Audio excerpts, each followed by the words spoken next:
दोस्तों, सोचिए, वही भाई जिसके साथ आपने बचपन में खेला, वही बहन जिसके साथ आप हंसे रोए, वही परिवार जिसके साथ आपने जीवन का सफर शुरू किया, आज वही रिश्ते टूटते जा रहे हैं। कारण कुछ टुकड़े जमीन के। कितनी अजीब बात है कि जमीन, पैसा और संपत्ति, जिनका असली मालिक हम कभी नहीं बन सकते, जिनको एक दिन छोड़कर हमें खाली हाथ जाना है, वही आज रिश्तों की कब्र खोद रहे हैं। लेकिन बाइबल क्या कहती है? बाइबल हमें सिखाती है कि परिवार प्रेम और मेल का स्थान है, नफरत और खून खराबे का नहीं। बाइबल क्या कहती है परिवार और रिश्तों पर? पहला, भाई बहन का रिश्ता। एक मित्र हर समय प्रेम करता है और विपत्ति के समय भाई के समान सहायक होता है। हम नीति वचन अध्याय 17 पद संख्या 17 में पढ़ते हैं। बाइबल बताती है कि भाई बहन या परिवार का रिश्ता विपत्ति में ताकत और सहारा देने के लिए है, न कि लड़ाई झगड़े के लिए। दूसरा, झगड़े से बचो, मेल करो। इब्रानियों में हम अध्याय 13 पद संख्या 5 में पढ़ते हैं, धन के प्रेम से दूर रहो और जो तुम्हारे पास है उसी से संतुष्ट रहो। जमीन, जायदाद और पैसे की चाहत इंसान को अंधा कर देती है। बाइबल कहती है संतोष में ही शांति है।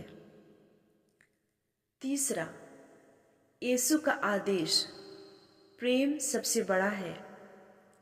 यीशु ने कहा, तू अपने पड़ोसी से अपने समान प्रेम करो।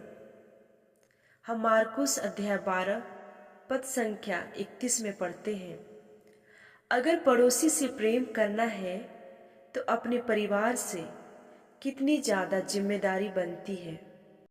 चौथी बात, क्रोध और हत्यारा मन पाप है।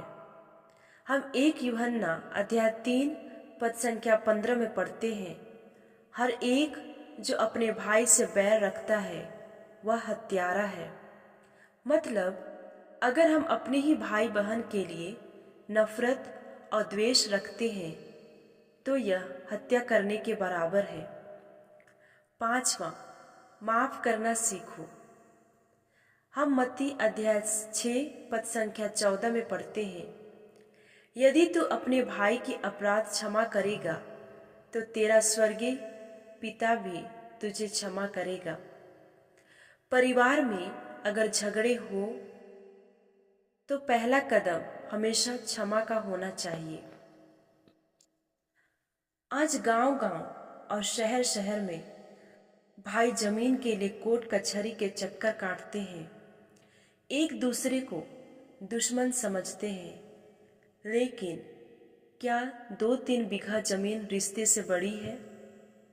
बाइबल कहती है, मनुष्य क्या पाए यदि सारे जगत को प्राप्त करे और अपने प्राण की हानि उठाए। हम मार्कुस अध्याय 8 पद संख्या 36 में पढ़ते हैं।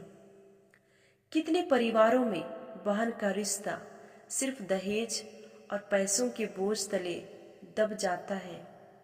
लेकिन बाइबल बताती है जहाँ प्रेम है वहाँ शांति है।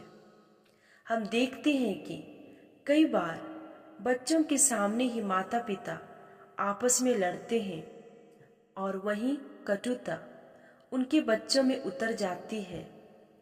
लेकिन बाइबल चाहती है कि परिवार बच्चों के लिए प्यार और विश्वास का स्कूल बने। बाइबल हमें सिखाती है कि जमीन, जायदाद, पैसा और संपत्ति ये सब यही की चीजें हैं, लेकिन रिश्ते और प्रेम ये ईश्वर का दिया हुआ तोहफा है। अगर हम स्वार्थ, नफरत और जमीन की लड़ाई में अपने ही परिवार का खून बहा देंगे, तो हम न केवल अपने रिश्ते खोएंगे बल्कि ईश्वर की नज़रों में भी दोषी ठहरेंगे। इसलिए परिवार को जोड़ो, तोड़ो मत। भाई बहन के रिश्ते को कीमती मानो, माफ करना और प्रेम करना सीखो। याद रखिए, जमीन कल यहीं रह जाएगी, लेकिन रिश्ते और प्रेम आपकी आत्मा के साथ ईश्वर के सामने गवाही देंगे।